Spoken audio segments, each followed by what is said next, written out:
Hey everyone, welcome back to True Crime for Sleep Stories. Tonight we'll be diving into another set of unsettling real-life encounters, the kind that stay with you long after they're over. These aren't stories meant to shock, they're quiet reminders of how unpredictable people can be, even in the most ordinary moments. So settle in, let the day fade away. And if you've been enjoying these calm, true crime nights, don't forget to like and subscribe. It really helps more stories find their way here. Now, get comfortable and let's begin tonight's case.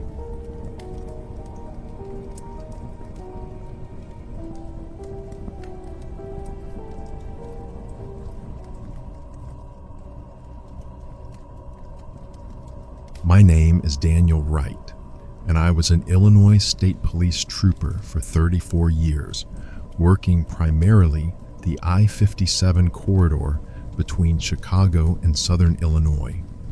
In that time, I responded to countless incidents, traffic accidents, disabled vehicles, suspicious persons, the occasional crime. But one case has stayed with me for 42 years, a case that remains unsolved despite decades of investigation. The murder of the young man we found near exit 308 in November 1982. Interstate 57 runs north-south through Illinois, connecting Chicago to the southern tip of the state. It's a major trucking route, and in the early 1980s, it was also a common corridor for hitchhikers. Young people traveling across the country would position themselves at on-ramps or rest areas, thumbs out, hoping for rides from long-haul truckers or sympathetic motorists. Hitchhiking was already declining by 1982. The horror stories of the 1970s, the serial killers who targeted hitchhikers, had made people more cautious.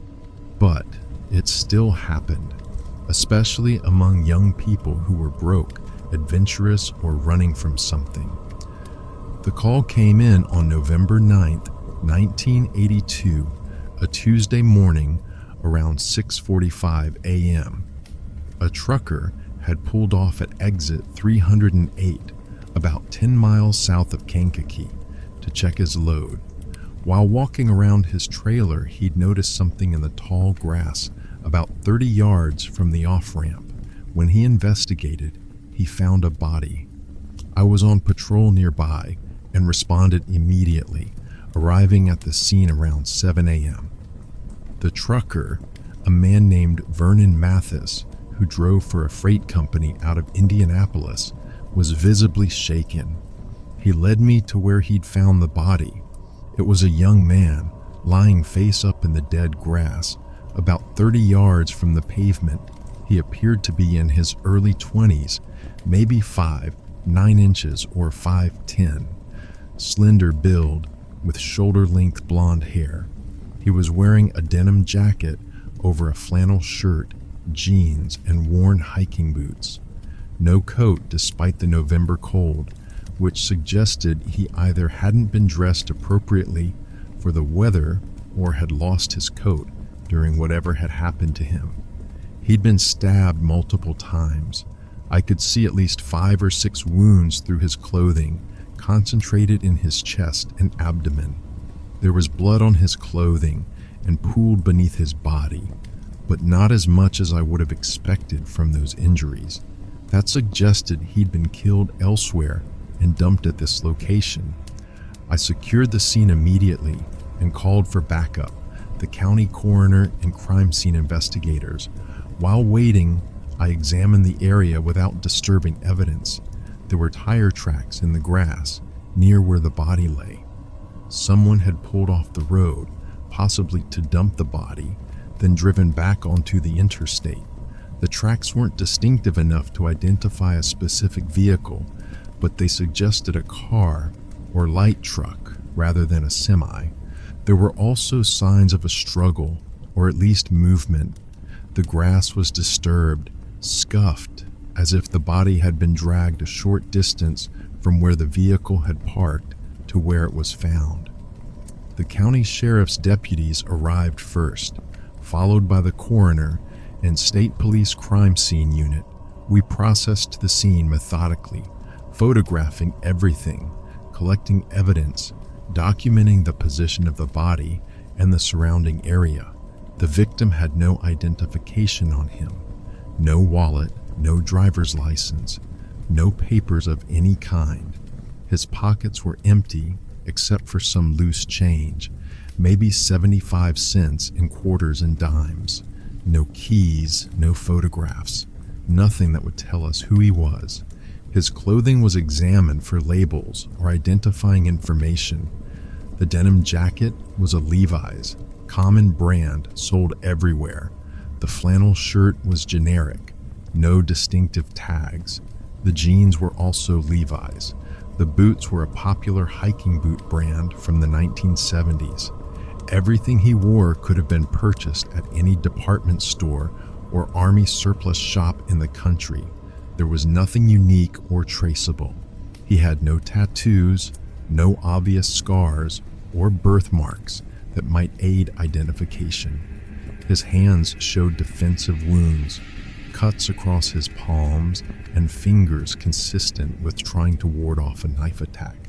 He'd fought back, had tried to defend himself against whoever was stabbing him. The autopsy, performed later that day by the county medical examiner, Dr. Robert Sullivan, revealed the extent of the injuries. The young man had been stabbed 7 times, 4 wounds to the chest, 2 to the abdomen, 1 to his left arm. The wounds were consistent with a large hunting knife or similar blade. Several had penetrated vital organs. Death would have occurred within minutes from internal bleeding and trauma.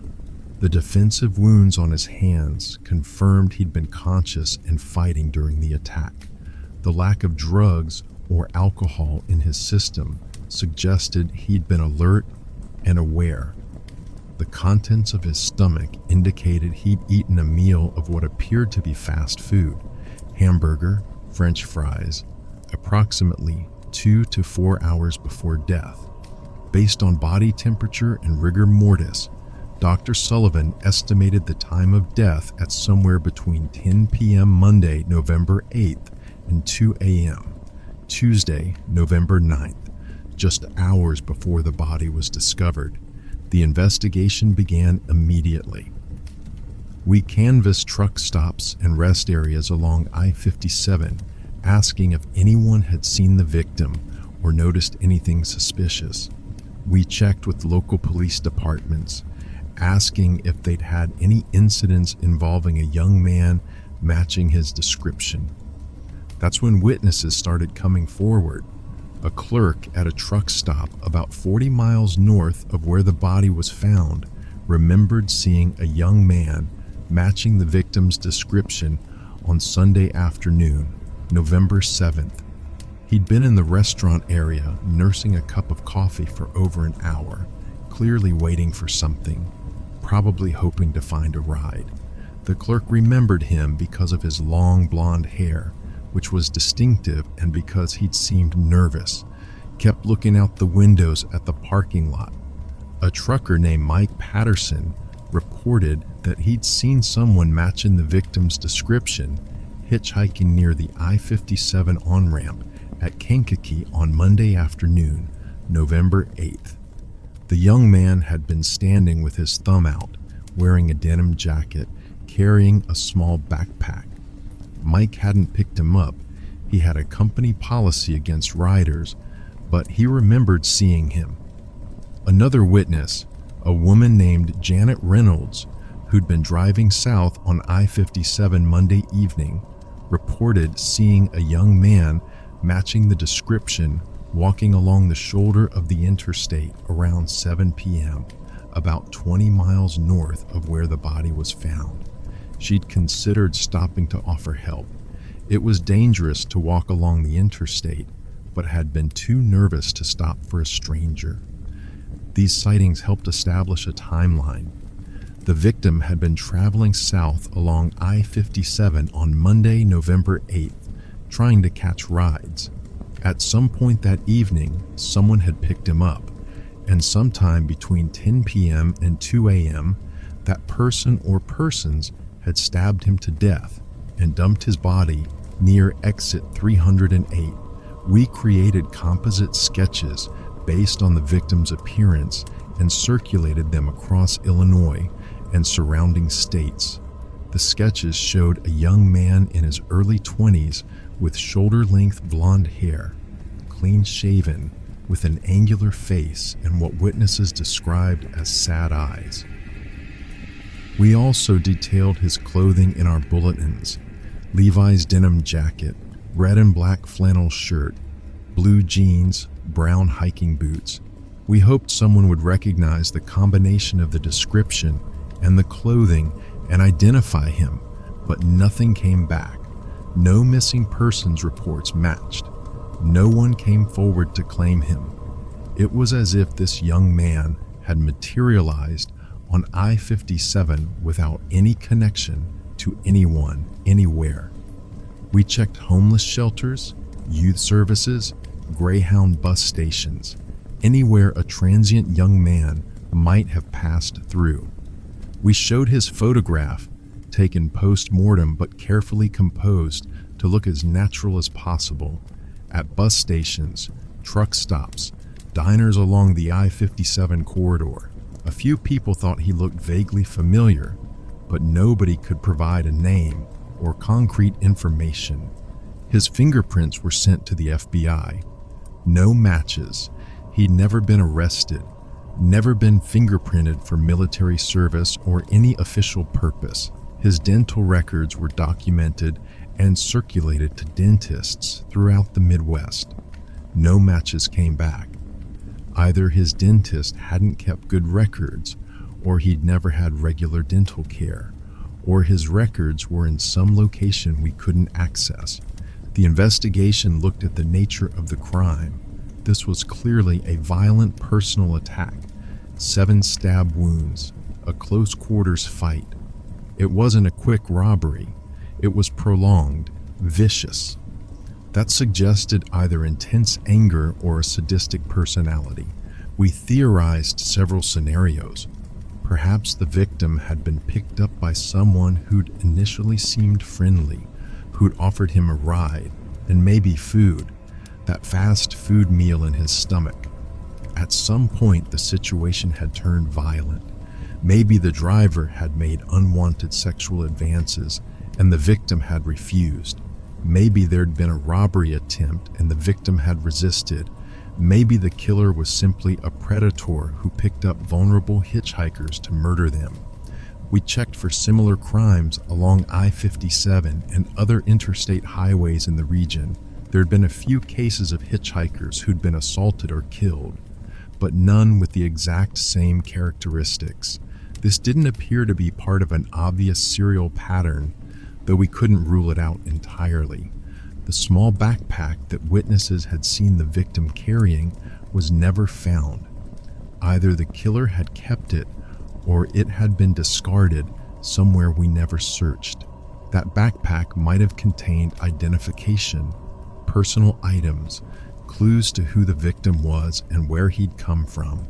Without it, we had almost nothing. The case was featured in local and regional media.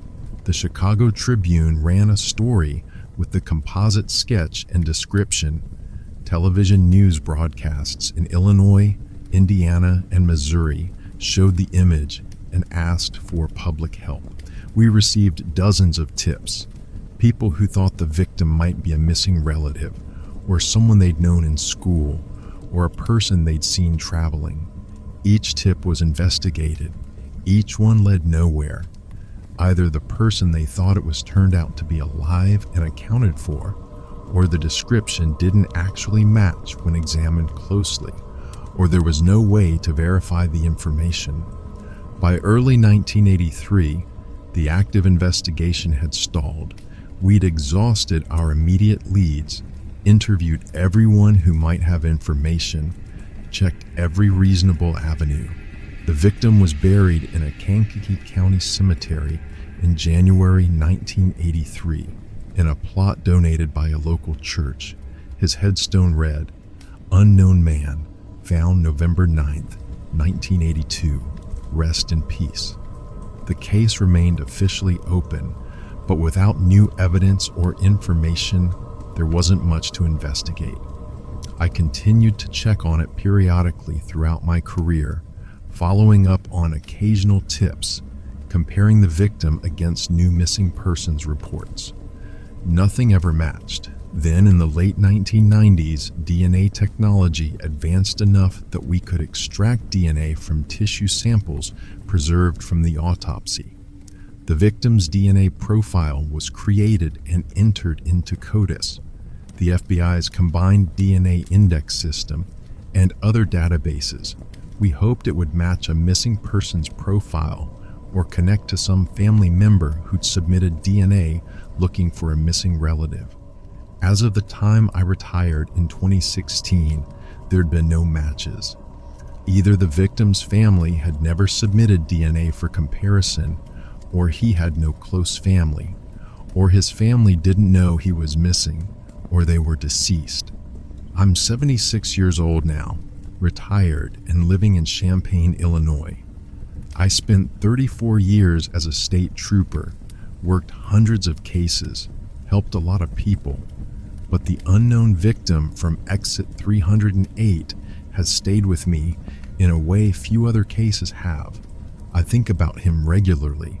I think about his last hours, hitchhiking along a dark interstate, cold November night, desperate for a ride.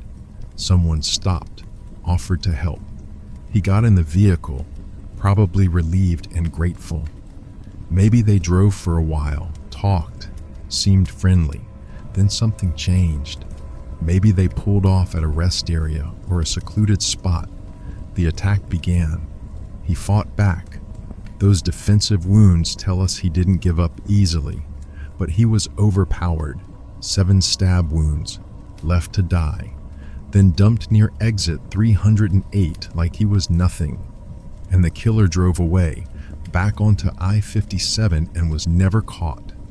Over the decades, I've developed theories about who the victim might have been.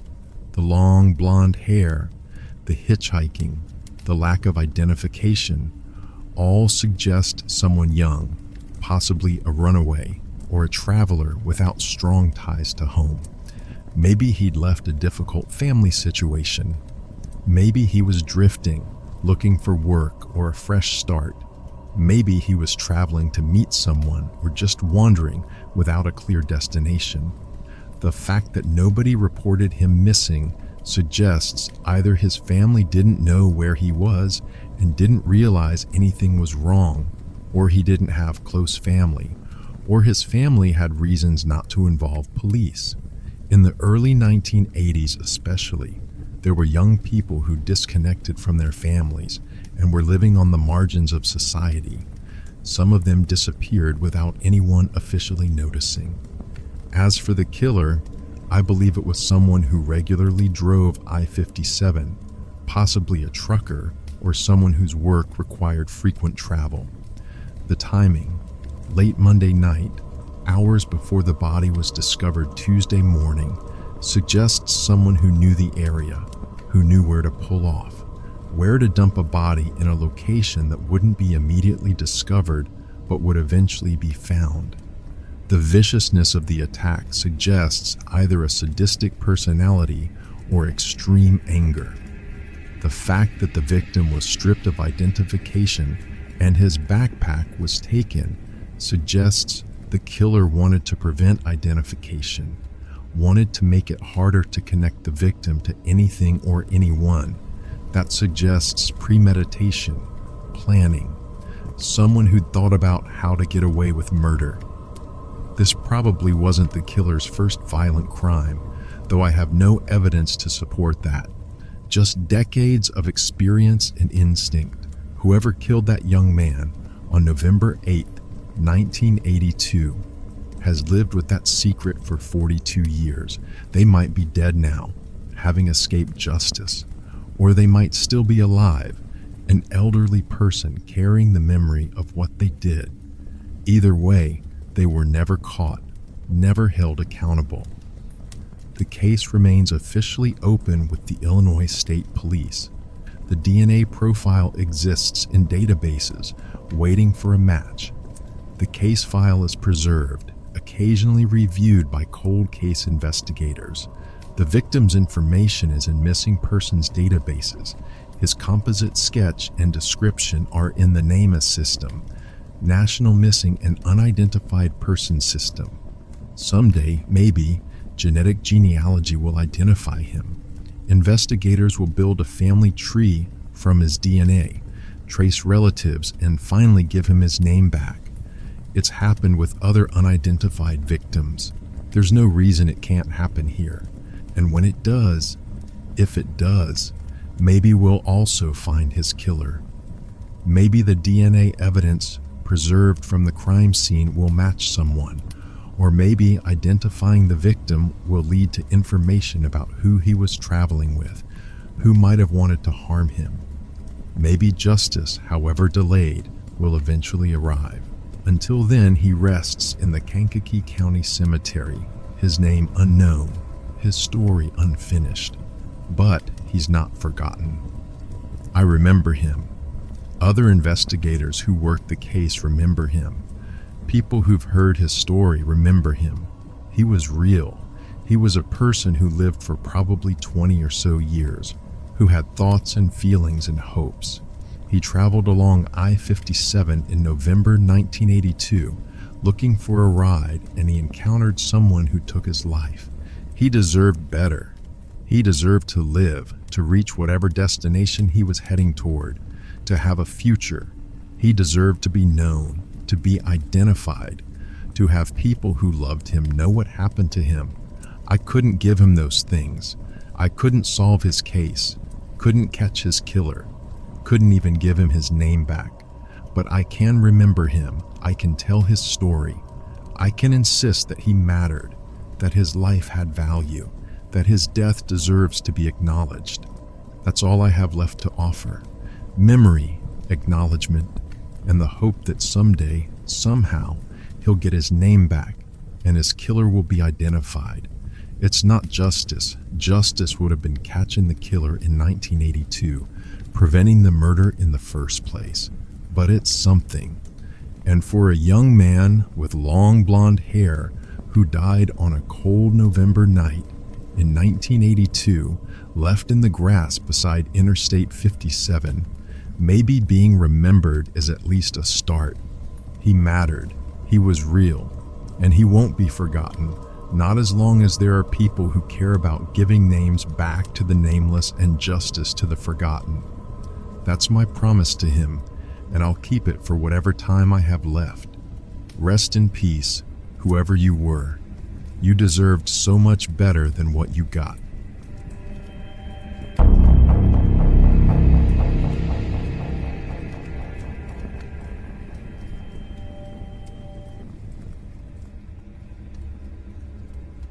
My name is Carl Henderson, and I was a deputy with the Jefferson County Sheriff's Department in Indiana for 36 years. I worked that rural county from 1975 until I retired in 2011, and in all those years, I investigated dozens of homicides, domestic disputes gone wrong, bar fights, occasional robberies, but the case that haunted me more than any other was the murder of Robert and May Whitehouse on their farm outside Madison in October 1979. The Whitehouse farm was about 8 miles northeast of Madison, down a county road that turned to gravel and then to dirt as you got further from town. It was isolated. The nearest neighbor was almost a mile away, and the property itself was 120 acres of rolling farmland, woods, and pasture. Robert was 73 in 1979. May was 71. They'd lived on that farm their entire married life, raised 3 children there, worked the land until age and declining health forced them to lease most of it to neighboring farmers. By 1979, Robert and May were essentially retired. They kept a small vegetable garden, had a few chickens, maintained the farmhouse and barn, but the heavy agricultural work was done by others. Their children had all moved away, 2 daughters in Indianapolis, 1 son in Louisville, but visited regularly. The White Houses were well known in the community, attended the Baptist church in Madison, were friendly with their neighbors despite the distance between properties. On October 18, 1979, a Thursday, the mail carrier for that rural route, a woman named Patricia Holbrook, arrived at the White House farm to deliver mail and noticed something unusual. The mailbox was full, multiple days' worth of mail crammed inside, with additional pieces that wouldn't fit sitting in a plastic bag hanging from the mailbox post. Patricia had delivered mail to the White Houses for years and knew they always collected their mail promptly, usually within an hour or 2 of delivery. She drove up the long gravel driveway to the farmhouse, concerned that something might be wrong. Both the White House vehicles were there, Robert's pickup truck and May's sedan parked in their usual spots. The house looked normal from the outside, curtains open, nothing obviously disturbed. Patricia knocked on the front door. No answer. She knocked again, louder, called out their names. Still nothing. She walked around to the back door. Also no response. Through the kitchen window, she could see into the house. What she saw made her immediately drive to the nearest house with a phone and call the sheriff's department. I was on patrol about 15 miles away when the dispatch came through around 10:30 a.m. Possible welfare check needed at the White House farm. Mail carrier reporting suspicious circumstances. I responded immediately, along with Deputy Frank Morrison, who was closer to the location. Frank arrived first and secured the scene. When I got there a few minutes later, he met me in the driveway with a grim expression. "Carl, this isn't a welfare check. This is a homicide. 2 victims, kitchen, looks like they've been dead a few days." We entered through the unlocked back door, calling out as law enforcement protocol required, even though Frank had already determined both occupants were deceased. The kitchen was directly inside the back entrance, a large farmhouse kitchen with a table in the center. Robert and May Whitehouse were both there, both obviously dead, both shot. Robert was slumped in a chair at the kitchen table. His upper body collapsed forward onto the table's surface. May was on the floor near the sink, lying on her side in a position that suggested she'd been standing when shot and had collapsed where she fell. The scene suggested they'd been having breakfast when the attack occurred. 2 place settings were on the table, plates with partially eaten eggs and toast, coffee cups still half full. The food was covered with several days' worth of mold and flies, suggesting the murders had occurred days earlier. Robert had been shot twice, once in the chest, once in the head. May had been shot once in the back. The wounds appeared to be from a rifle or shotgun based on the size and damage, not a handgun. There was significant blood, but the violence had been concentrated. Whoever did this had shot quickly and efficiently, not in a frenzied or prolonged attack. We immediately called for the county coroner and the state police crime scene investigators. While we waited for them to arrive, Frank and I carefully observed the scene without disturbing evidence. That's when we noticed the footprints. There was a trail of bloody boot prints leading from the kitchen through the mudroom and out the back door. The prints were distinct, a man's work boot, size 10 or 11 based on the size, with a distinctive tread pattern. The prints led across the yard toward the barn, about 50 yards from the house. We followed the prints carefully, documenting them with photographs. They led to the barn's main entrance, through the large sliding door that stood partially open. Inside the barn, the bloody prints continued across the concrete floor for about 15 feet, then stopped abruptly in the middle of the barn floor.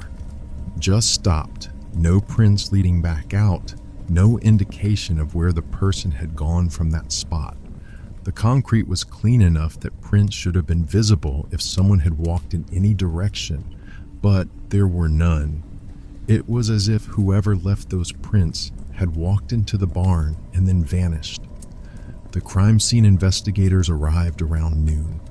They processed everything methodically, photographed the bodies and the scene, collected evidence, documented the footprints, searched for shell casings or bullet fragments. The medical examiner, Dr. Alice Chen, performed preliminary examinations at the scene before the bodies were transported to the morgue. The investigation revealed several key details.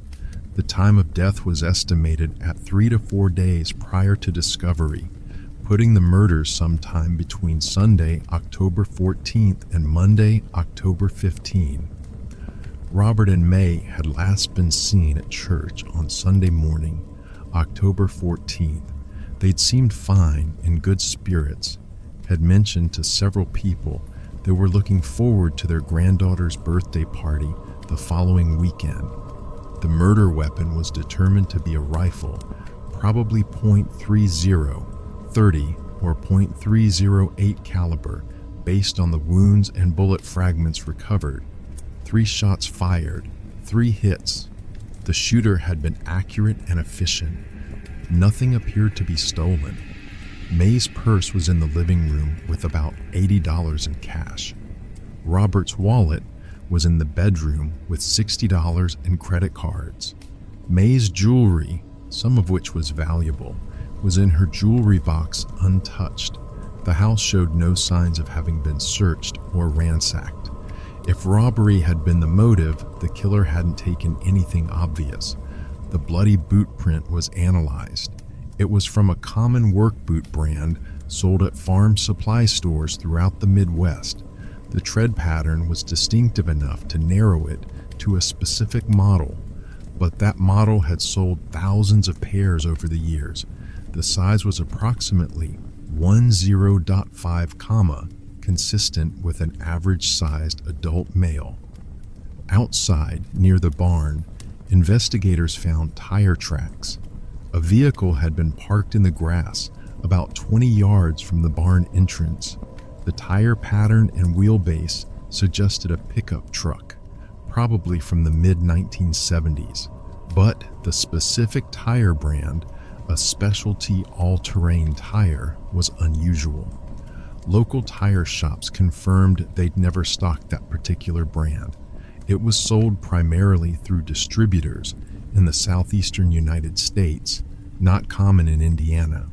The investigation focused initially on the White House family. In many rural homicides, family members are involved. Inheritance disputes, old grudges, personal conflicts. We interviewed all 3 children extensively. The oldest daughter, Susan, lived in Indianapolis with her husband. They'd been at a wedding in Indianapolis on Sunday, October 14th, with over 100 witnesses placing them there. The younger daughter, Patricia, also lived in Indianapolis.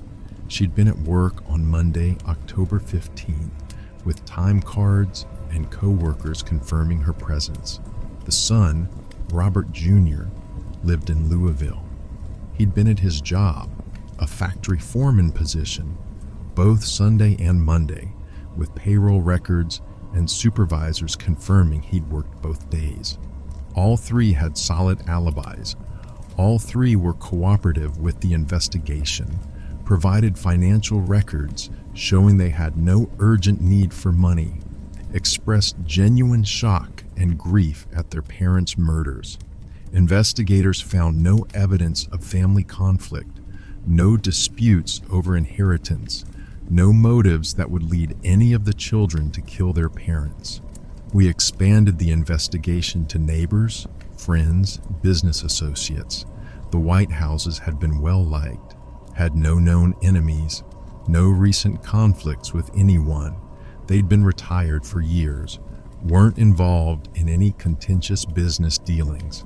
They lived simply, didn't flash money or possessions that would attract criminal attention. We checked for similar crimes in the region. Other elderly couples murdered on isolated farms. There'd been a few cases over the years in surrounding counties, but none with the same characteristics. This wasn't part of an obvious pattern. The bloody footprints stopping in the middle of the barn became a focus of intense scrutiny. Crime scene investigators examined the barn floor carefully, looking for any explanation. The concrete was old, cracked in places, but solid. There were no hidden passages, no trap doors, no places where someone could have disappeared. The bloody prints genuinely seemed to just stop. The most logical explanation was that the killer had realized his boots were leaving tracks, had removed them in the barn, and had walked out in socks or barefoot, leaving no additional prints. But we found no discarded boots in the barn or nearby. We found no secondary footprints in socks or bare feet. And why would the killer go to the barn at all after the murders? What was he doing there? We searched the barn thoroughly. It was a typical old farm barn. Equipment storage, hayloft, workbenches, tools. Nothing appeared disturbed or out of place. Robert kept his tractor and farm implements there, along with the usual accumulation of tools and supplies from decades of farming. We found no evidence that anything had been taken or that anyone had been searching for something. The tire tracks suggested the killer had driven to the farm, parked near the barn, not near the house where visitors would normally park, and had approached the house from the barn side. After the murders, he'd walked back toward the barn, possibly returned to his vehicle, and driven away. But why park by the barn instead of by the house? Why that particular approach? Theories developed. Some investigators thought the killer might have known the White Houses, might have been someone familiar with the farm who knew about an alternate access route or had reason to park near the barn. Others thought it might have been random, a drifter or criminal passing through who targeted an isolated farmhouse. The unusual tire brand suggested someone from out of state, possibly from the South where those tires were more commonly sold. We contacted law enforcement in surrounding states, asking if they'd seen similar crimes or had suspects who might match the profile. Nothing substantial came back. A few possibilities were investigated. Criminals with violent histories who'd been in the area, people with connections to the White Houses who couldn't fully account for their whereabouts, but nothing led to charges. The Jefferson County community was shaken by the murders. If Robert and May Whitehouse, elderly, harmless people on an isolated farm, could be murdered in their own kitchen during breakfast, who was safe? People started locking doors more carefully, being suspicious of strangers, paying attention to unusual vehicles in rural areas, but no additional crimes occurred. No similar murders happened. Whoever killed the White Houses seemingly did it once and then disappeared. The case remained active for years. I worked it periodically alongside my other duties, following up on tips, re-interviewing witnesses, checking on new suspects. In the 1990s, when DNA technology became available, we checked for any biological evidence that could be tested. Unfortunately, the crime scene had been less carefully preserved than modern standards would require. Too many people had walked through before proper protocols were established, and no usable DNA was recovered. The White House farm stood empty for years. The children couldn't bring themselves to sell it immediately. It was filled with too many memories, too much grief. Eventually, in the mid-1980s, they sold it to a developer who planned to subdivide it, but the reputation of the property The murder house made it difficult to develop. Few people wanted to build homes where such violence had occurred. The farmhouse itself was demolished in 1989. The barn was torn down a few years later. The land was eventually developed into rural residential lots, though the area where the house stood was left as open space, never built on. I retired from the Jefferson County Sheriff's Department in 2011, but the White House case never left me. I'm 83 years old now, living in Madison still, and I think about Robert and May regularly. I think about them having breakfast together that morning in October 1979, going about their normal routine and being killed by someone for reasons we never determined. Over the decades, I've developed my own theory about what happened. The parking location near the barn, the approach from that direction, the footprints leading to the barn and stopping there, all suggest to me that the killer had a specific reason for being near that barn. My theory is that the Whitehouses were killed because of something they saw or knew, not because of who they were. Perhaps they'd observed something happening on their property.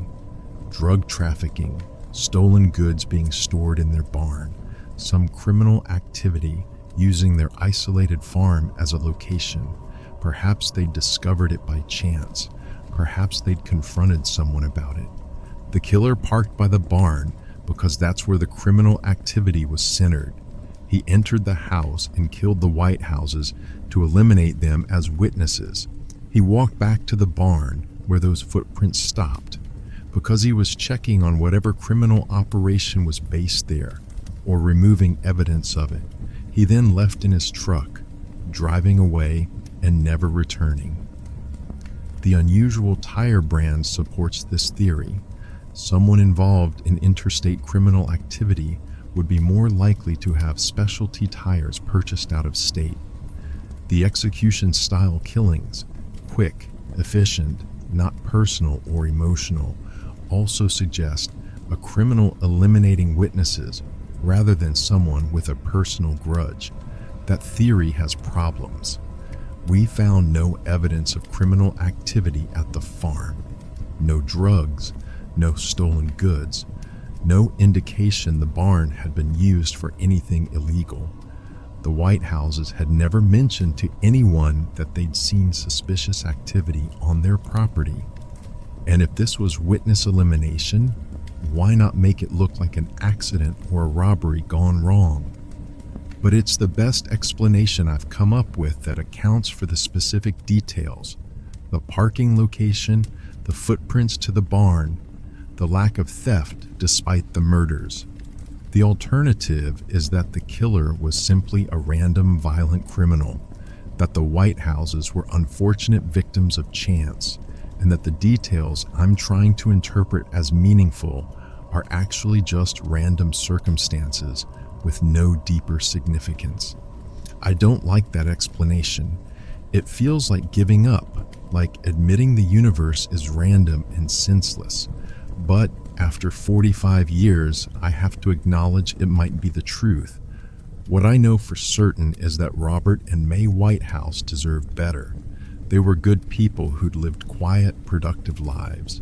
They'd raised a family, worked hard, contributed to their community. They should have had more years together, should have seen more grandchildren grow up, should have died peacefully of old age rather than violently in their own kitchen.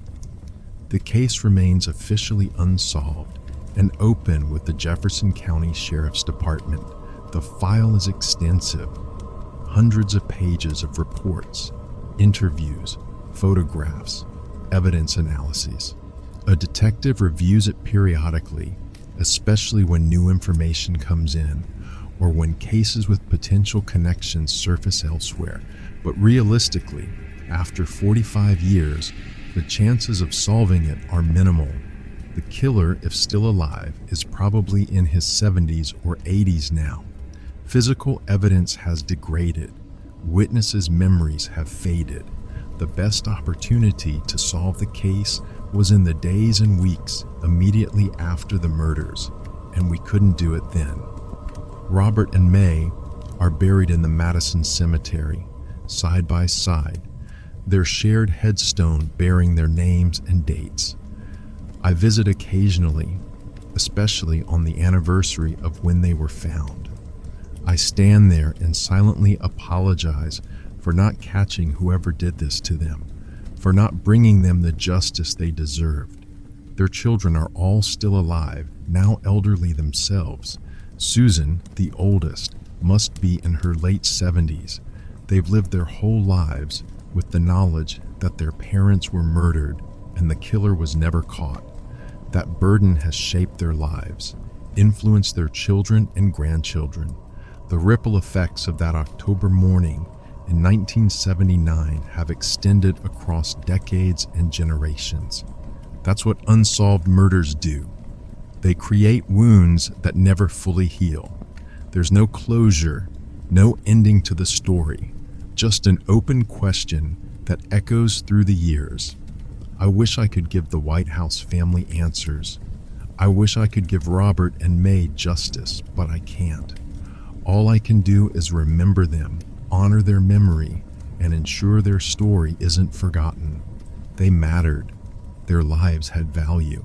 Their deaths deserve to be acknowledged and remembered.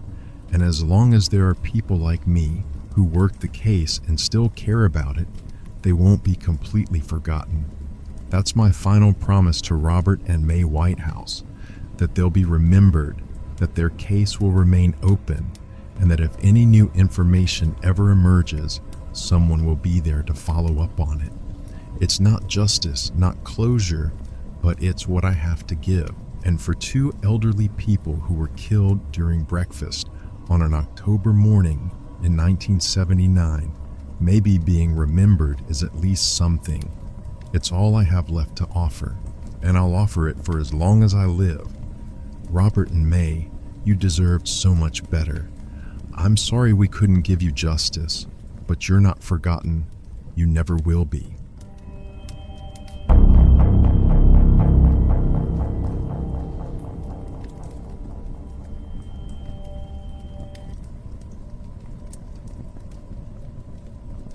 My name is Thomas Brennan, and I was a fire investigator with the Philadelphia Fire Department for 32 years. I worked hundreds of fires in that time. Residential, commercial, industrial, some accidental, some deliberately set. But the case that's haunted me for 38 years is the Overbrook boarding house fire of March 1986, a case that remains officially unsolved and filled with unanswered questions. The boarding house stood at 6,247 Lansdowne Avenue in the Overbrook neighborhood of West Philadelphia. It was a 3-story brick structure built sometime in the 1920s, converted to a boarding house in the 1960s when the neighborhood's demographics changed and single-family homes were subdivided into rental units.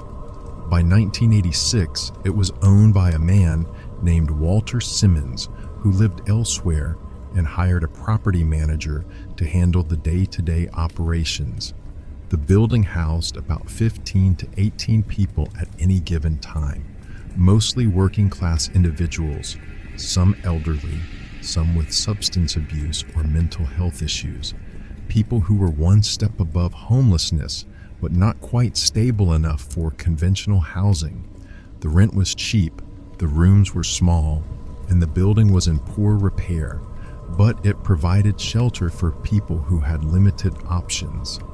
The fire started on the night of March 18, 1986, a Tuesday. The first 911 call came in at 11:47 p.m. from a neighbor who'd seen flames in the second-floor windows. Fire companies were dispatched immediately, and I was called in as the investigator on duty that night. When I arrived around 12:15 a.m., the building was fully involved. Flames visible from all 3 floors, thick black smoke billowing into the night sky. Firefighters were conducting rescue operations, pulling people out through windows, helping residents evacuate down the fire escapes. It was chaos, people screaming, smoke everywhere, the intense heat making it difficult to get close to the building. By the time we got the fire under control around 2:30 a.m., significant damage had been done. The roof had partially collapsed, the interior was gutted, and we'd recovered 4 bodies from inside the building. 2 other residents had been injured. One jumped from a second-floor window and broke both legs. Another suffered severe smoke inhalation and was in critical condition. Once the scene was safe enough to enter, my team began the investigation. Fire investigation is a process of elimination. You examine the burn patterns, look for the point of origin, try to determine what caused the fire and whether it was accidental or intentional. What we found immediately raised red flags. The fire had multiple points of origin, clear evidence of accelerant use on the first and second floors. The burn patterns showed intense, fast-spreading flames that weren't consistent with accidental fire. We collected samples from various locations and had them analyzed at the lab. The results confirmed the presence of gasoline as an accelerant. This was arson. Someone had deliberately set this fire, and 4 people were dead as a result. The 4 victims were identified over the following days. Margaret Torres, 63, lived on the second floor. James Wilson, 58, lived on the third floor. Karen Phillips, 42, lived on the second floor, and David Chin, 35, lived on the first floor. All 4 had died from smoke inhalation before the flames reached them. A small mercy, as smoke inhalation is generally quicker and less painful than burning. The investigation turned to determining who had set the fire and why. We interviewed every surviving resident, asking about conflicts, threats, anyone who might have had a motive to burn down the building. One name came up repeatedly: Eddie Renfro. Eddie was a 40-year-old man who'd lived in the boarding house for about 3 years.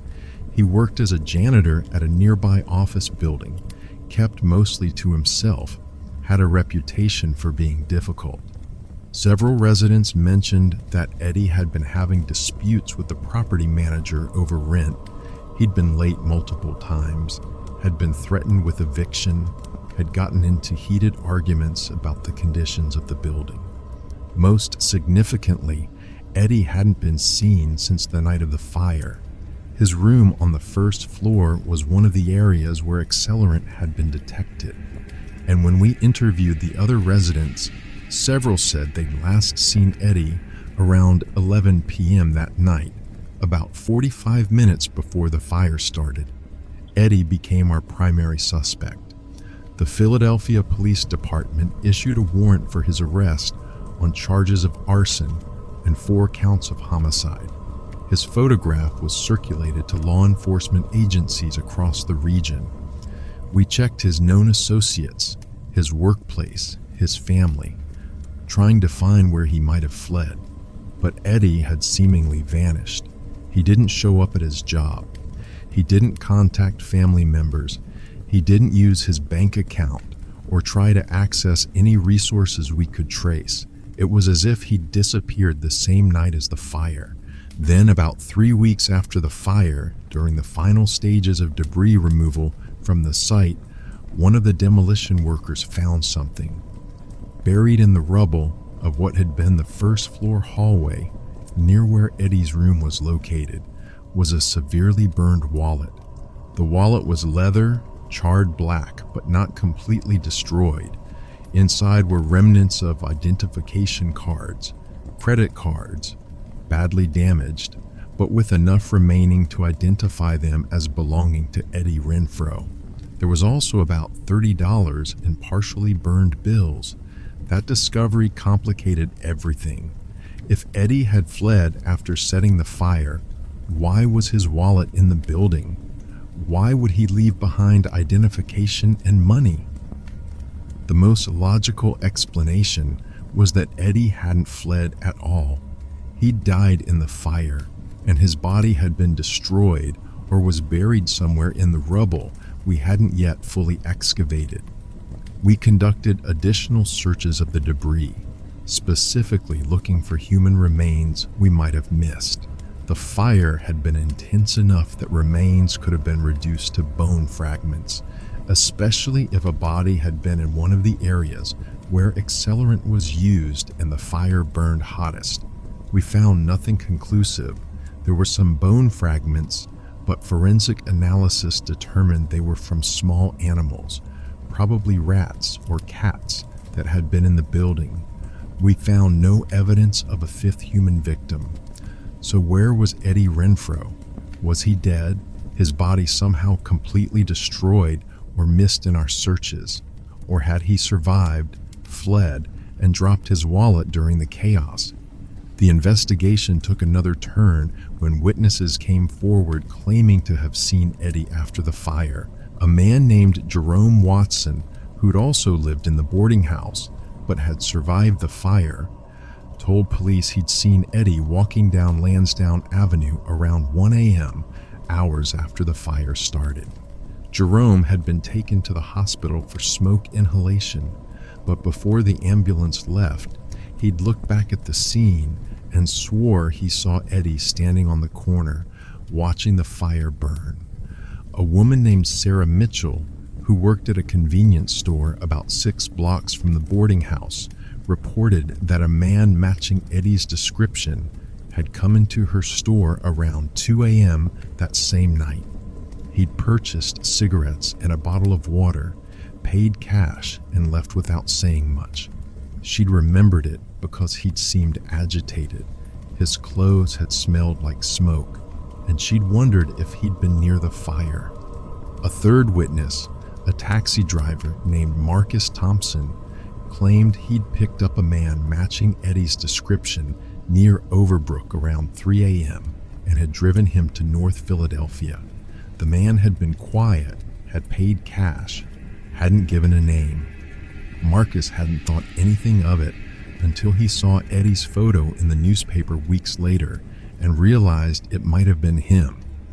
These witness statements suggested Eddie had survived the fire and had fled the area, but they also raised questions.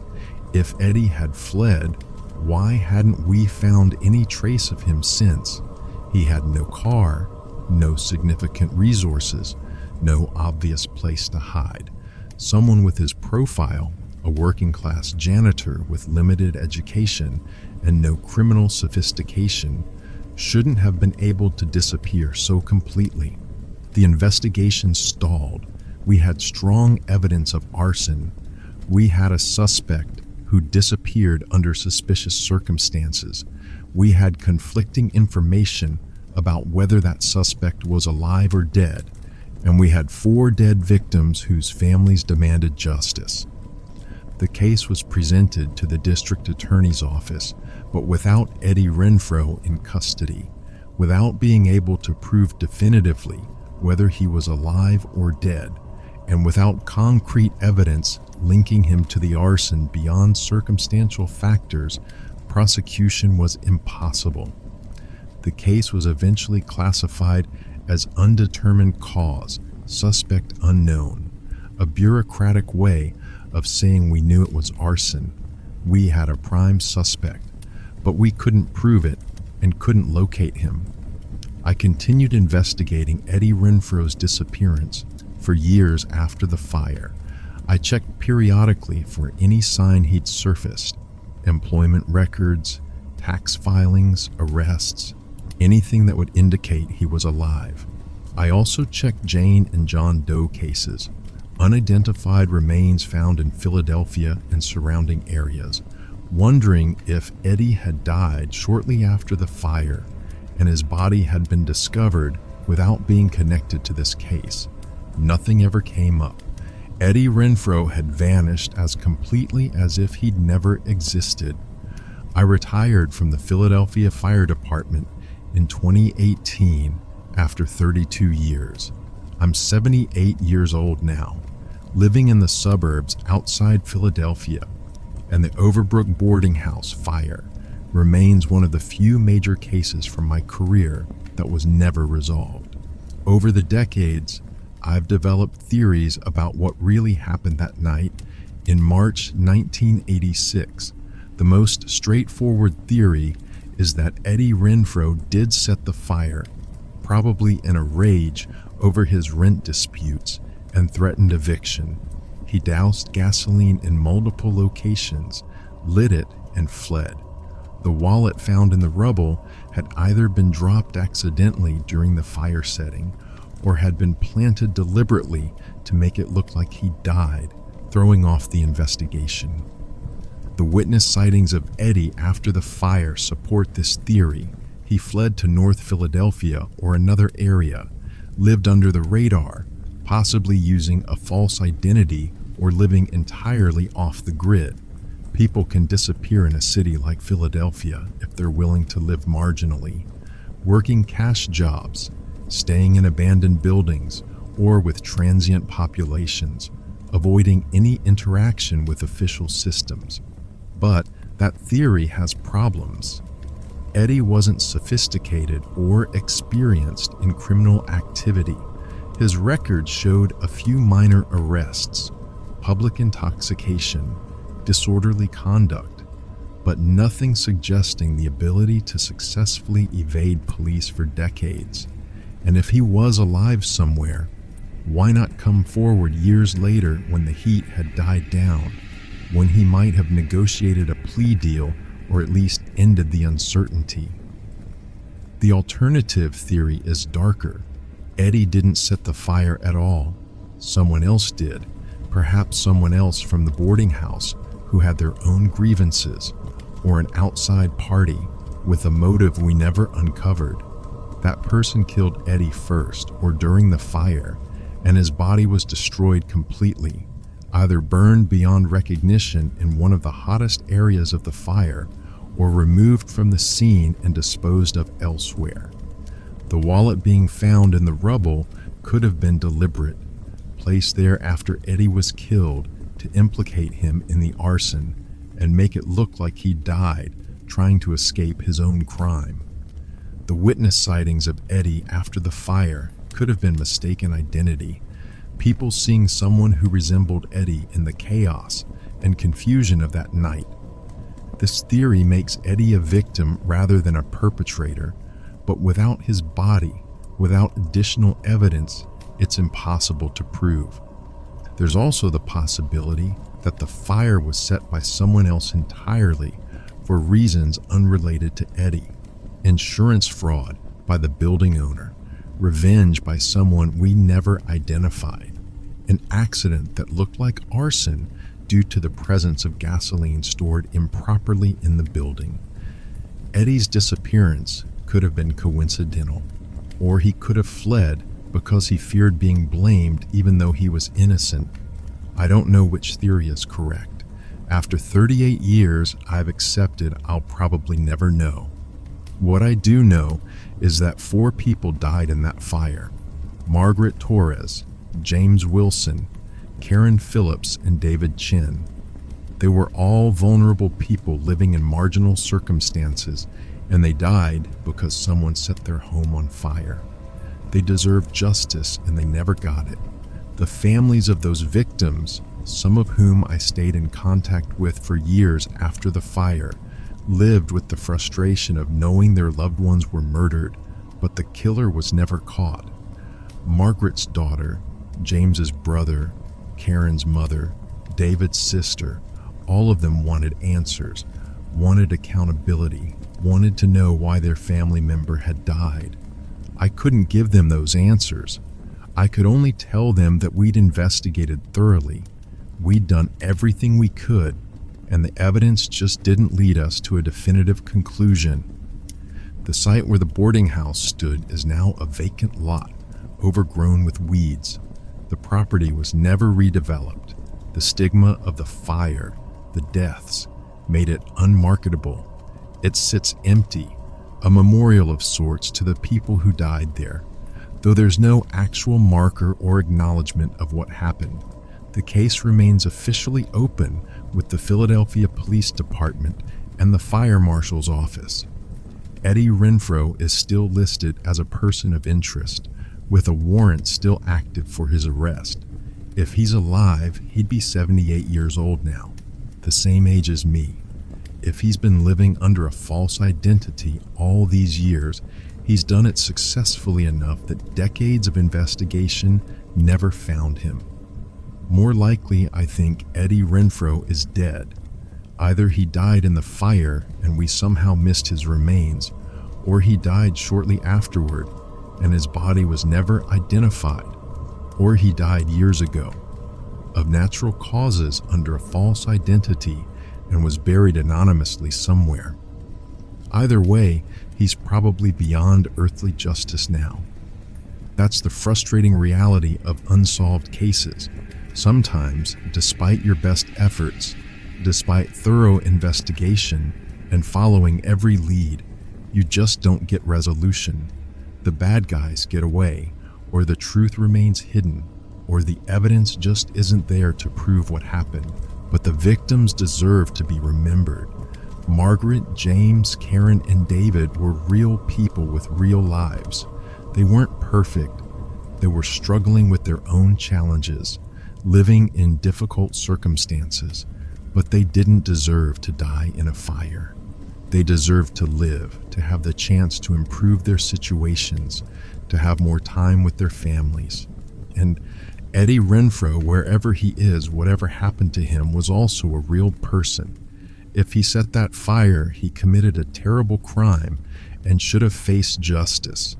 If he didn't, if he was a victim himself, then his story is an additional tragedy layered on top of the others. I'll never have answers, but I can remember the people involved tell their stories and insist that what happened at the Overbrook boarding house in March 1986 mattered. 4 people died, and their deaths shouldn't be forgotten just because we couldn't solve the case. That's all I have left to offer: memory, acknowledgement, and the hope that somehow, someday, the truth will surface. It's not justice, not closure, but it's something. And for the victims of the Overbrook boarding house fire, maybe being remembered is at least a start. They mattered, their lives had value, and they won't be forgotten, not as long as there are people like me who work their case and still care about it. That's my promise to them, and I'll keep it for whatever time I have left.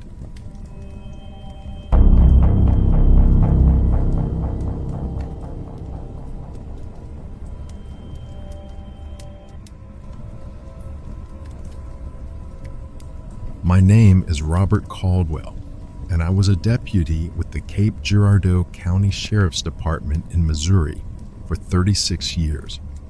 I worked that county along the Mississippi River from 1982 until I retired in 2018.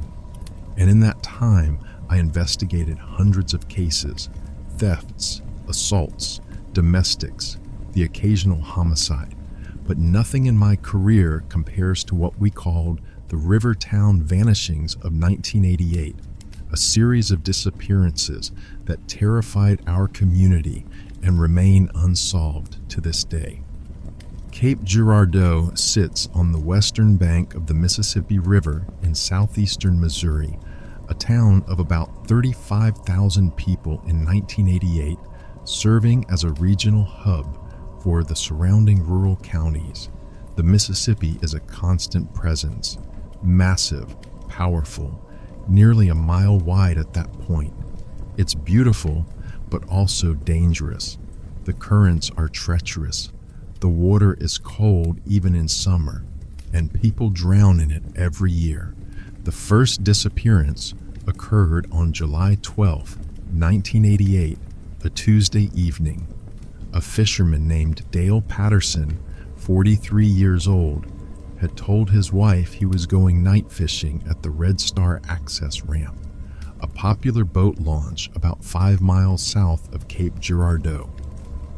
When he didn't come home by dawn on Wednesday, his wife called us. I was assigned to the case and drove out to Red Star. Around 8 a.m., Dale's truck, a 1985 Ford F-150, dark blue, was still in the parking area near the ramp. The driver's side door was unlocked. Keys were in the ignition. His fishing gear was in the truck bed. His wallet was on the front seat with his license and about $60 cash. There was no sign of Dale. We searched the immediate area, walked the shoreline, called out his name.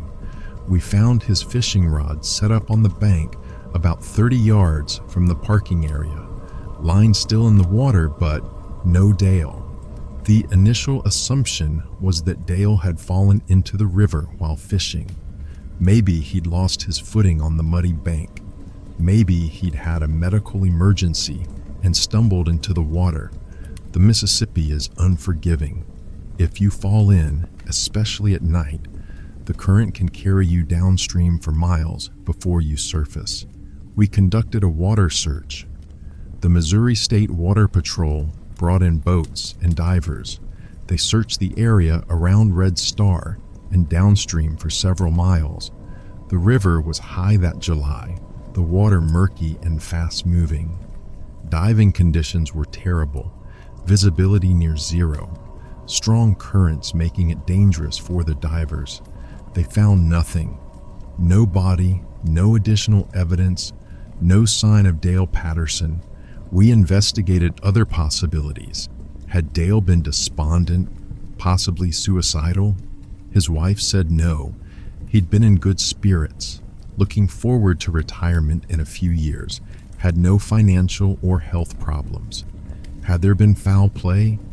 We found no evidence of a struggle, no blood, no signs anyone else had been there. Had he staged his disappearance? That seemed unlikely. Leaving his wallet and truck didn't fit someone planning to vanish. The case remained open as a missing person, likely drowned in the Mississippi. It was tragic, but not unprecedented. People drowned in that river every year, and bodies sometimes weren't recovered for weeks or months, if ever. Then on September 3rd, 1988, less than 2 months later, another person disappeared under nearly identical circumstances. Michael Torres, 36 years old, worked construction in Cape Girardeau. On Saturday evening, September 3rd, he'd told his girlfriend he was meeting a friend to go fishing at the Trail of Tears ramp about 8 miles north of Red Star.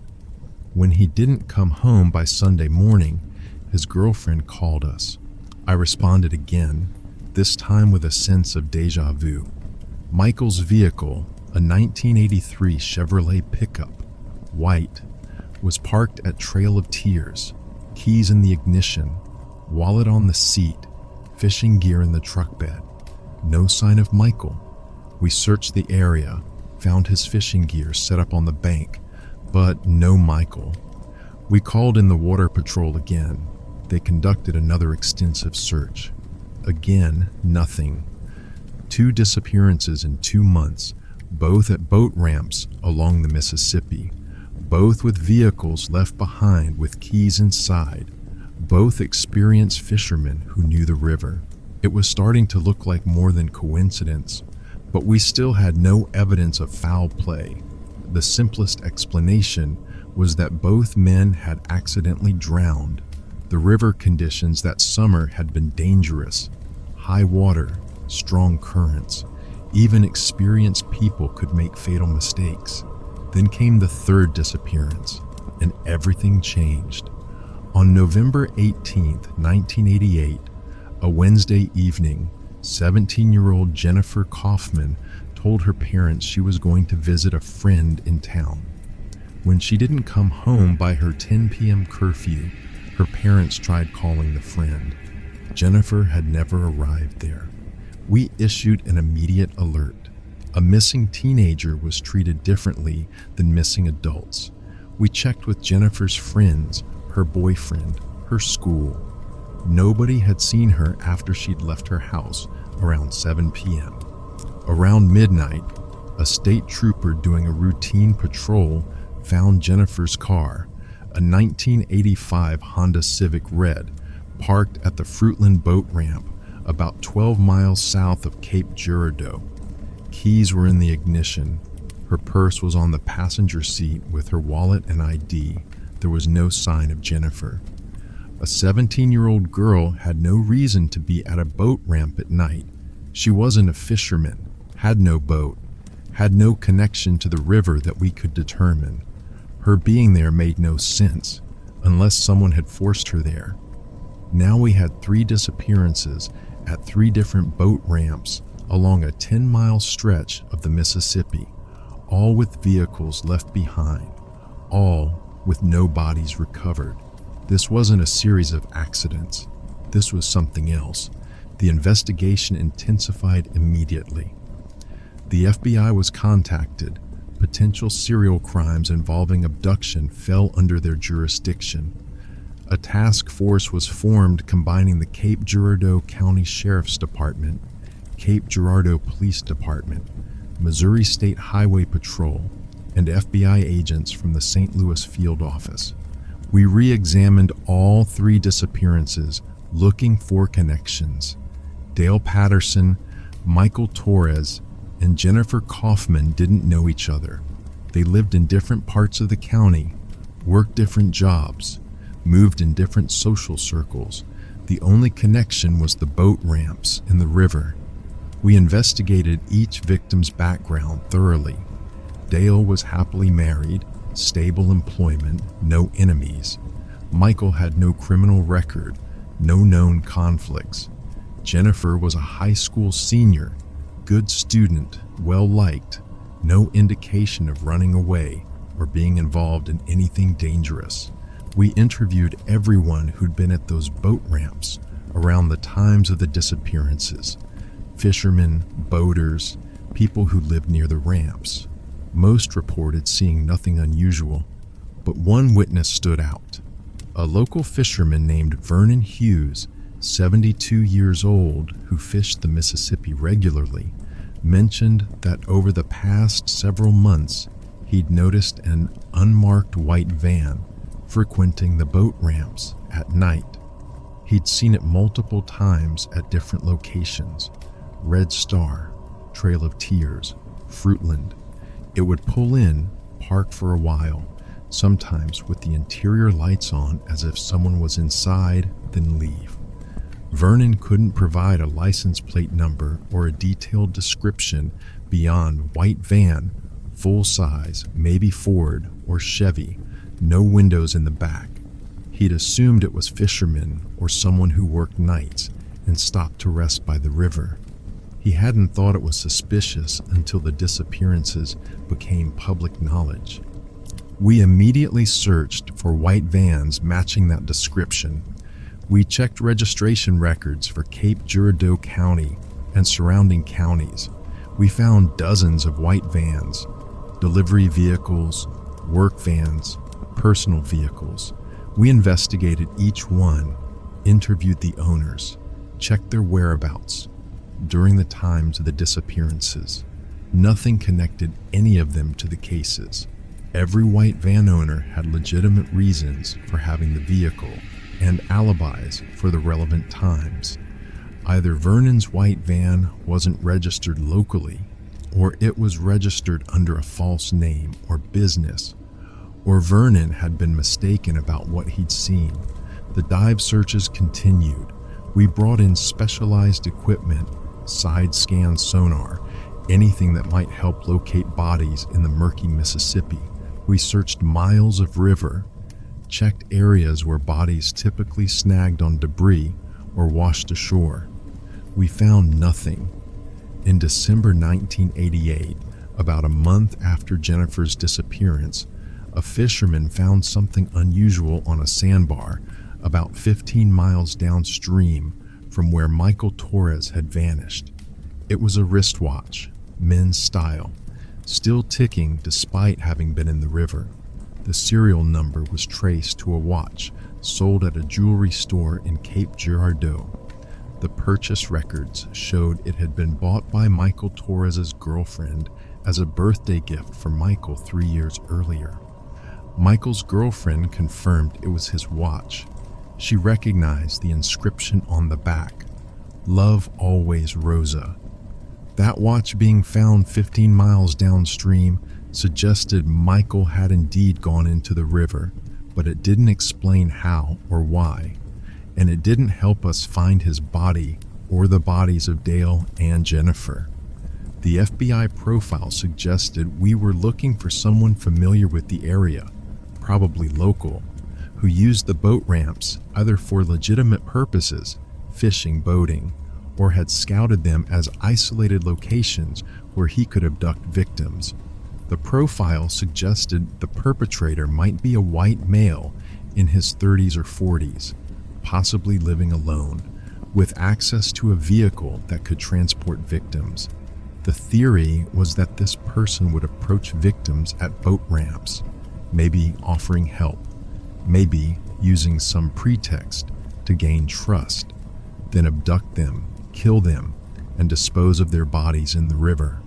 The vehicles being left with keys inside was part of staging the scene to look like accidents or voluntary disappearances, but without bodies, without witnesses to the actual abductions, without physical evidence linking any specific person to the crimes, we had nowhere to go. The investigation was thorough. We interviewed hundreds of people, checked thousands of leads, put up billboards and distributed flyers, appeared on local and regional news programs asking for information. And then the disappearances stopped. After Jennifer Kaufman in November 1988, there were no more vanishings. December passed, then January 1989, then February. We waited, expecting another victim, but none came. The river went quiet. By spring 1989, the active investigation had scaled back. We continued to follow up on tips and review evidence, but without new disappearances or new information, there wasn't much to investigate. The task force was disbanded, though individual agencies kept the cases open. Over the years, various theories developed about what had happened. Some people believed the victims had all drowned accidentally, 3 separate tragedies over 6 months. Horrible coincidence, but not connected. The watch washing up downstream supported this theory. Others believed there was a killer who targeted people at boat ramps along the Mississippi, killed 3 people, then either stopped because he was satisfied, or moved to a different area, or died, or was incarcerated for other crimes. The white van Vernon Hughes had seen became part of local folklore. The white van killer, some people called him, though we never confirmed such a person existed. A few people had darker theories involving organized crime, human trafficking, or even more fantastical explanations involving the river itself. Old superstitions about the Mississippi claiming victims. I never gave credence to those theories. I'm a practical man. The answers were human, even if we couldn't find them. The families of the victims struggled with the lack of closure. Dale Patterson's wife, Sharon, held out hope for years that he'd surface somewhere with amnesia or that his body would be found and properly buried. Michael Torres's girlfriend, Rosa, moved away from Cape Girardeau in 1990, unable to bear the memories. Jennifer Kaufman's parents, Bill and Susan, became advocates for missing persons, working with organizations to help other families going through similar ordeals. None of the 3 were ever officially declared dead, though their families eventually held memorial services. Without bodies, without definitive proof of death, the legal status remained missing. The stretch of river where the 3 boat ramps are located, Red Star, Trail of Tears, and Fruitland, became known locally as the Silent Mile, though it's actually closer to 12 miles. People still fish there, still launch boats there, but there's an uneasiness. Locals avoid those ramps at night. Parents tell their teenagers to stay away. The name has stuck for 36 years.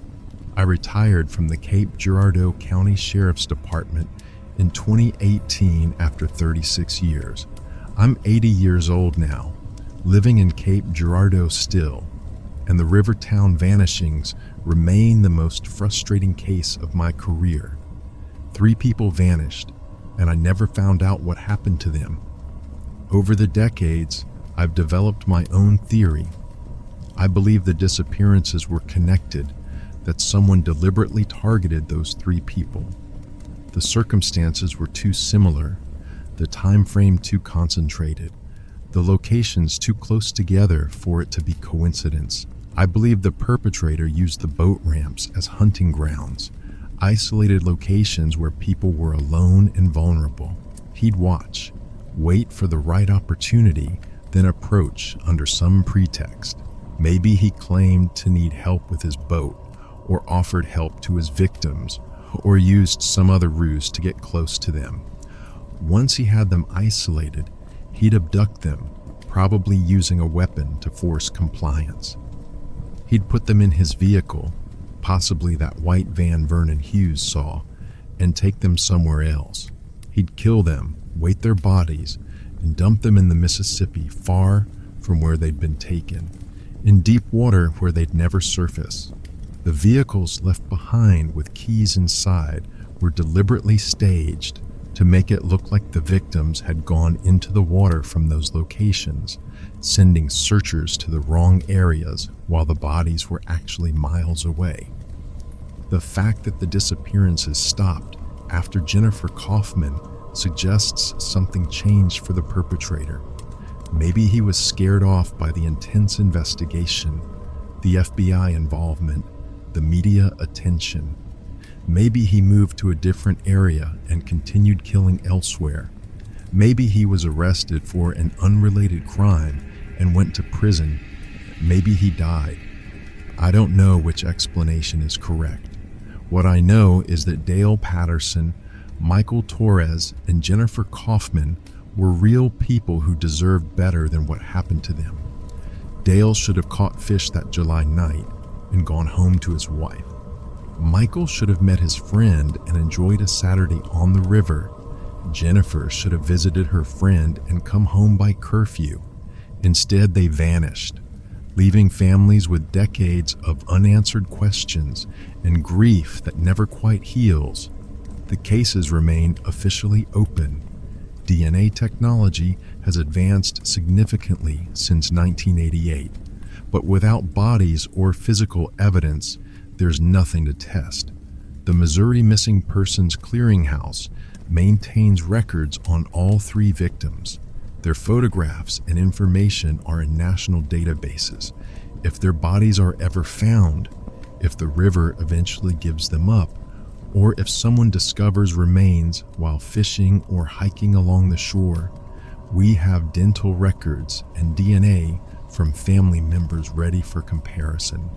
Someday, maybe, closure will come. Until then, they're remembered. The families haven't forgotten. I haven't forgotten. The people of Cape Girardeau haven't forgotten. The Silent Mile stands as an unintentional memorial to 3 people who disappeared along the Mississippi in 1988. They mattered. Their lives had value, and they deserve to be more than just a local legend or a creepy nickname for a stretch of river. They deserve to be remembered as real people who were loved, who were missed, and who never got justice. That's all I can offer now.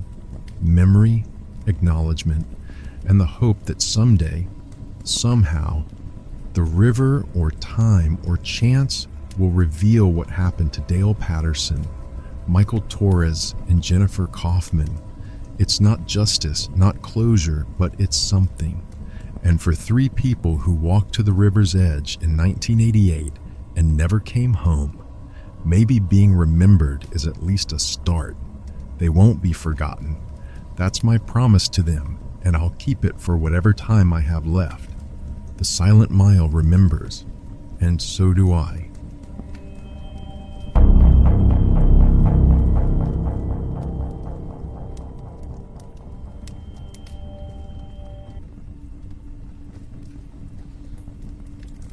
My name is Samuel Harris, and I was a ranger with the U.S. Forest Service in the Pisgah National Forest of North Carolina for 38 years.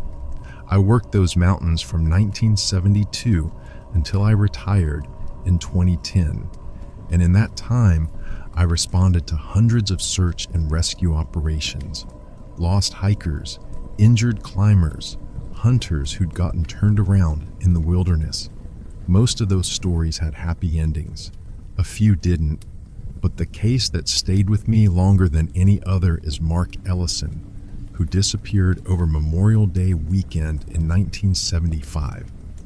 Pisgah National Forest covers over 500,000 acres in western North Carolina, a vast wilderness of mountains, rivers, waterfalls, and dense forest.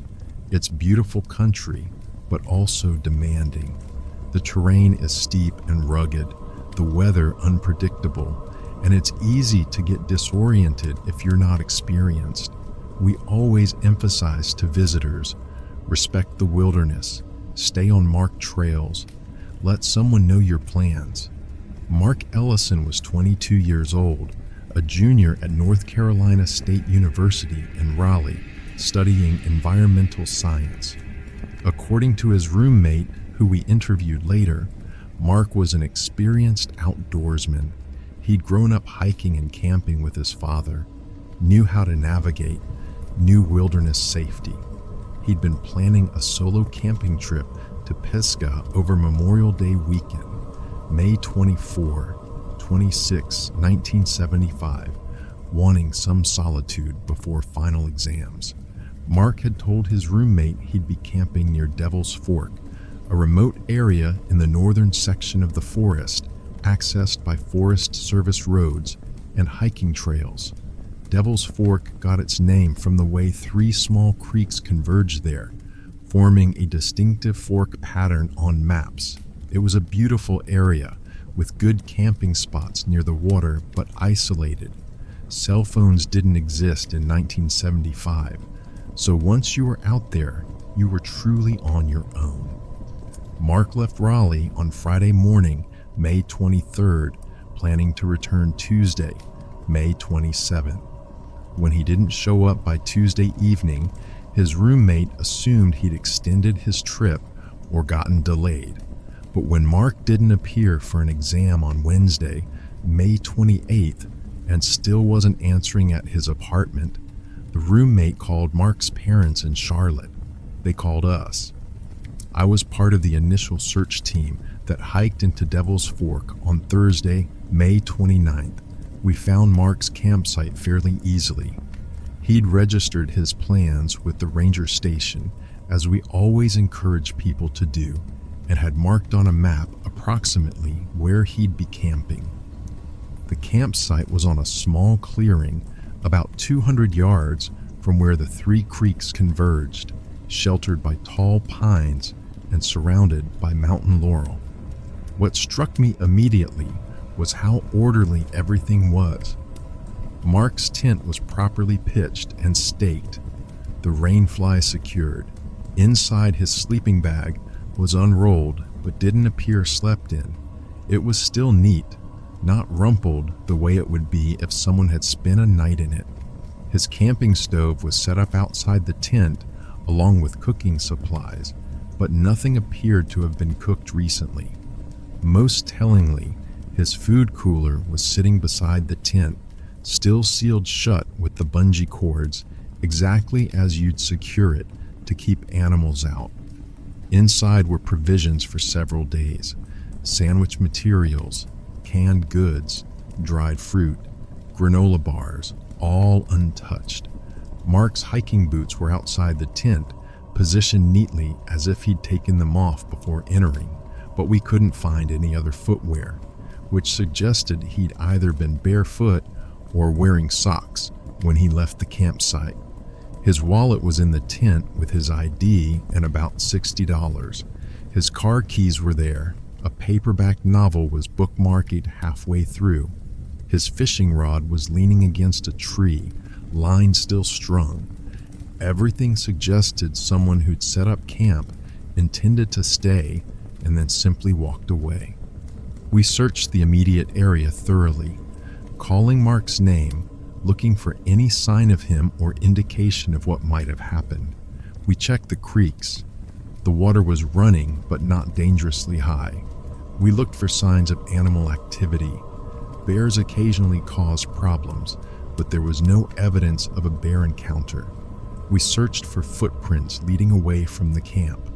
We found some tracks, boot prints that matched Mark's boots, leading from the campsite toward the creek confluence, but the ground near the water was rocky and didn't hold prints well, and we lost the trail quickly. We couldn't determine which direction he'd gone from there. That's when we interviewed other people who'd been camping or hiking in the area over Memorial Day weekend. There weren't many. Devil's Fork was remote, and Memorial Day 1975 had been rainy and cool.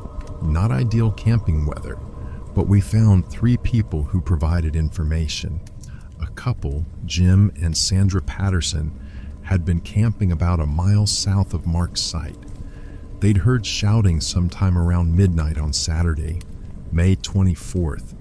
They described it as male voices, more than one, they thought, yelling or calling out. They couldn't make out words, just the sound of voices echoing through the trees. It had lasted maybe a minute or two, then stopped. They debated checking it out, but decided against hiking through the dark forest. The shouting hadn't sounded like someone in immediate distress, more like people calling to each other. A solo hiker named David Chin had been passing through the area on Sunday, May 25th. He hadn't seen Mark specifically, but he'd noticed the tent at the Devil's Fork campsite around midday and assumed someone was camped there. Everything had looked normal, undisturbed. The third witness was a trail maintenance worker named Pete Garrison, who'd been working on Forest Service trails in the area. He hadn't seen Mark either, but he'd found something unusual on Tuesday, May 27th. Mark's backpack, sitting in the middle of a service trail about 10 miles northeast of the Devil's Fork campsite. Pete had brought the backpack to the ranger station on Tuesday, figuring someone had lost it and would come looking for it. But by the time we connected it to Mark's disappearance on Thursday, several days had passed. The backpack was a blue external frame pack, standard camping gear from that era. Inside were items you'd expect: a first aid kit, matches, a compass, a flashlight, rain gear, rope, a water bottle. But also inside were 2 items that became the focus of intense scrutiny: Mark's camera and a spiral-bound notebook. The camera was a 35mm Nikon with a roll of film inside. We had the film developed immediately. There were 24 exposures on the roll. The first 18 were typical camping photos: Mark's car at the trailhead, scenic shots of the forest, his tent being set up, the creek confluence, some wildlife, birds, a distant deer. The photos were time-stamped by the sequence, showing Friday afternoon and evening as Mark arrived and set up camp. Photos 19 through 22 were from Saturday morning. More scenic shots, a photo of his breakfast, cooking on the camp stove. But photos 23 and 24 were different. Photo 23 appeared to have been taken at night. It was mostly black, with some indistinct shapes that might have been trees, illuminated by what looked like flashlight or lantern light. The composition was off-center, blurry, as if the camera had been moving when the shutter clicked. Photo 24 was similar, a dark, unclear image with what might have been tree trunks or shadows, impossible to determine what Mark had been trying to photograph. The notebook was even more puzzling. The first dozen or so pages contained normal camping journal entries.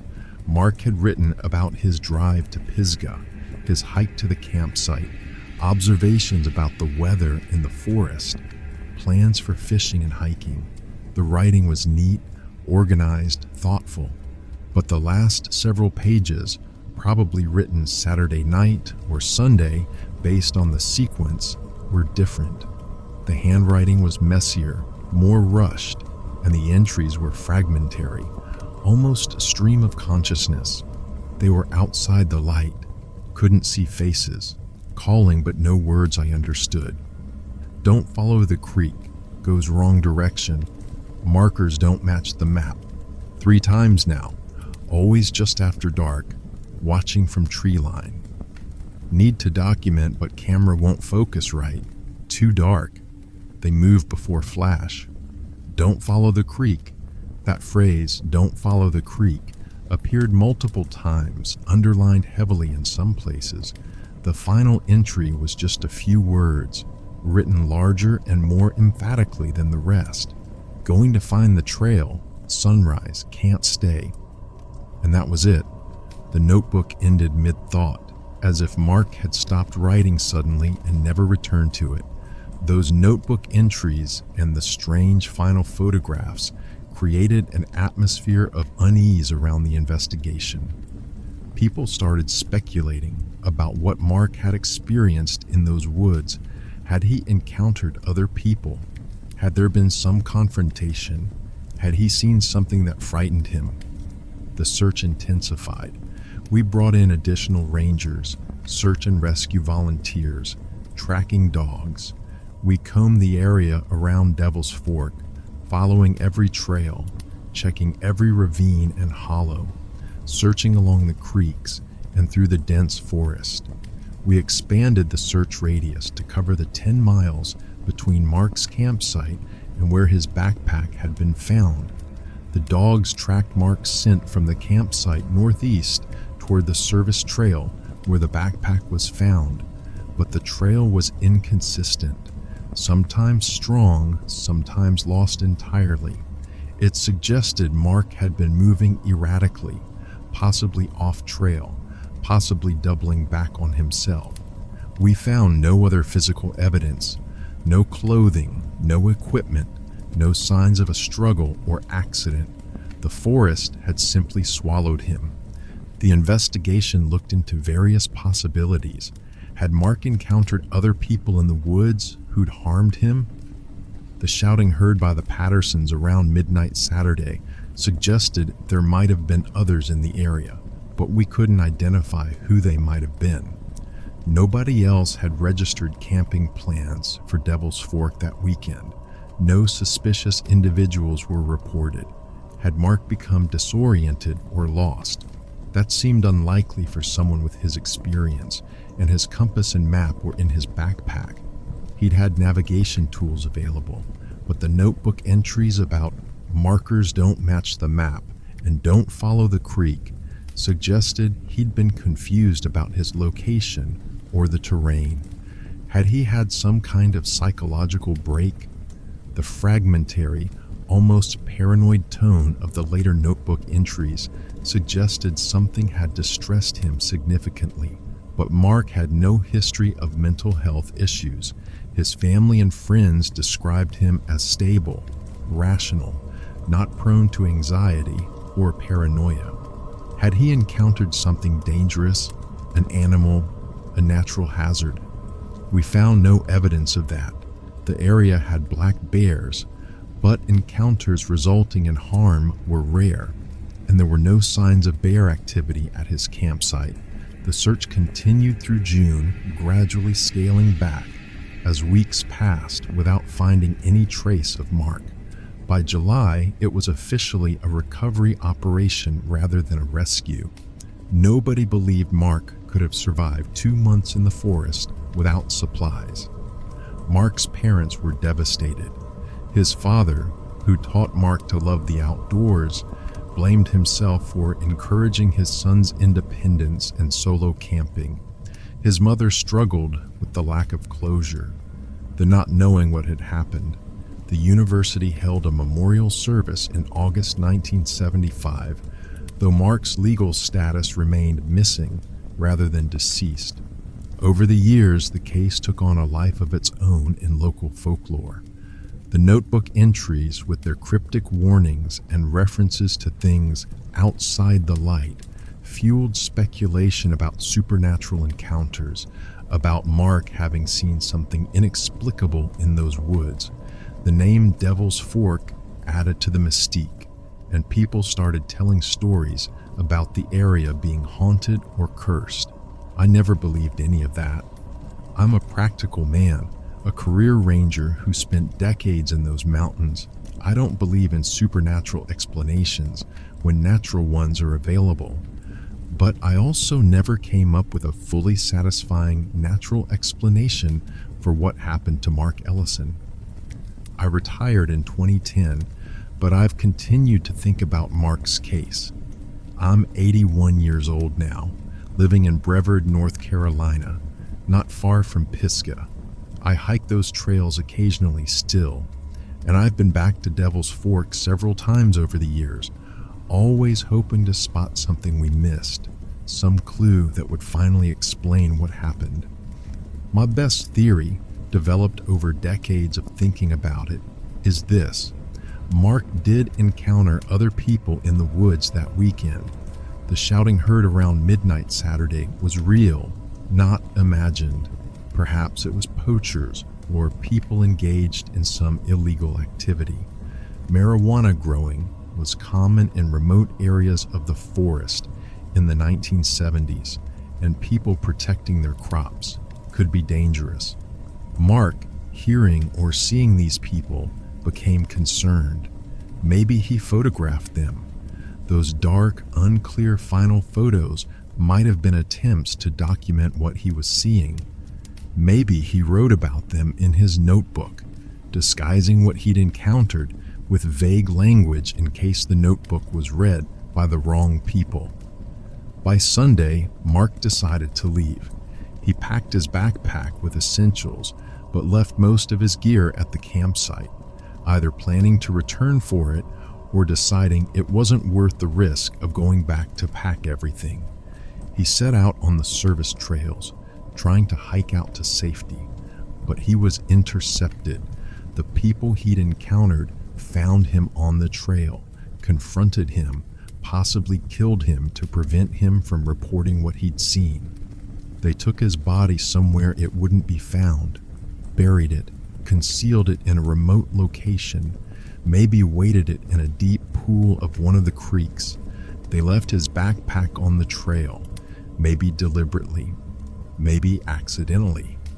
The camera and notebook were left inside either because they didn't realize their significance or because they wanted to create confusion about what had happened. That theory has problems. It requires a level of criminal sophistication and violence that seems excessive for marijuana growers or poachers. It doesn't explain all the details of the notebook entries, and it assumes a body could be hidden so well that decades of searching, including searches conducted long after 1975, when new information occasionally prompted renewed efforts, never found any trace. The alternative theory is simpler but less satisfying. Mark became disoriented, possibly in the dark on Saturday night, possibly after encountering something that frightened him, whether other people or something else. He left his campsite in a state of confusion or panic, got lost despite his experience and navigation skills, and died of exposure or injury somewhere in the vast wilderness. His body is out there still, in some remote ravine or beneath years of accumulated forest debris, waiting to be found by chance. The notebook entries and photographs in this scenario reflect his disoriented mental state. Perhaps hypothermia was setting in, affecting his judgment and perception. The things outside the light were perhaps shadows or wildlife misperceived in the dark. The confusion about trails and markers reflected genuine disorientation. I don't know which theory is correct. Maybe neither is. Maybe the truth is something I haven't considered. What I do know is that Mark Ellison was a real person, a 22-year-old college student who loved the outdoors, who went camping over Memorial Day weekend in 1975, and who never came home. His parents spent the rest of their lives not knowing what happened to their son. His friends and roommates carried that loss with them. The case remains officially unsolved and open with the Forest Service and local law enforcement. Periodically, someone will report finding remains in Pisgah, and there's a moment of hope that it might be Mark. But so far, nothing has matched. Devil's Fork is still a popular camping area. People still hike those trails, camp near those creeks, enjoy the wilderness that Mark loved. Most of them don't know his story. The few who do sometimes leave small memorials, a stone cairn, a carved message on a tree, acknowledging that someone was lost there and never found. I visit when I can. I stand at the creek confluence where three waters meet, where Mark camped 49 years ago, and I think about what might have happened to him. I hope he didn't suffer, that whatever occurred was quick, and he didn't spend days lost and frightened in the woods. And I hope someday, maybe when I'm long gone, maybe centuries from now, someone will find his remains. They'll identify him through DNA, notify whatever descendants of his family still exist, and finally bring closure to a story that's remained unfinished for half a century. Until then, Mark Ellison is remembered. His name is in missing persons databases. His case file is preserved. Stories about him circulate in the hiking and camping communities of North Carolina. And people like me, who searched for him and never found him, keep his memory alive. He was real, he mattered, and he deserves to be more than just a mystery or a cautionary tale. He deserves to be remembered as a person who loved the mountains, who sought solitude and beauty in the wilderness, and who met an unknown fate that's haunted everyone who knew his story. That's all I can offer now: memory, acknowledgement, and the hope that someday the forest will give up its secret and Mark Ellison will finally be brought home. It's not enough, but it's what I have to give. And for a young man who walked into the Pisgah National Forest in 1975 and never walked out, maybe being remembered is at least something. Mark, wherever you are, you're not forgotten. That's my promise to you, and I'll keep it for whatever time I have left.